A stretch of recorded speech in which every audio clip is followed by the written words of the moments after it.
Sa kauna-unahang pagkakataon ay nagsama sa isang proyekto sina megastar Sharon Cuneta at kapuso primetime princess Barbie Fortesa.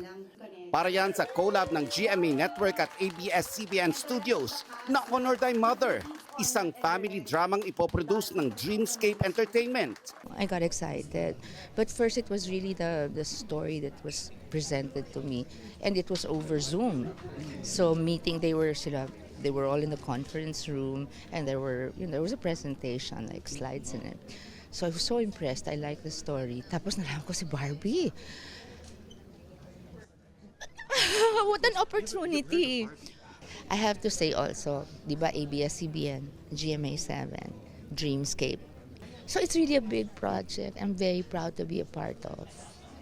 Dream come true naman ito para kay Barbie, hindi lang dahil sa emotionally challenging role, kundi dahil si Sharon ang isaan niya sa mga dahilan kung bakit siya nag-artista.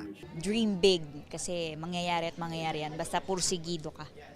The story will revolve around our dynamics as mother and daughter, but this is your not typical mother-daughter. Makakasama rin nila sina John Estrada, Tonton Gutierrez, Mercedes Cabral, RK Bagatching, Khalil Ramos at marami pang iba. It still is very surreal to me to be here with such a powerhouse cast. You know, some of the actors that I just really look up to throughout my entire career, and finally here being able to work with them.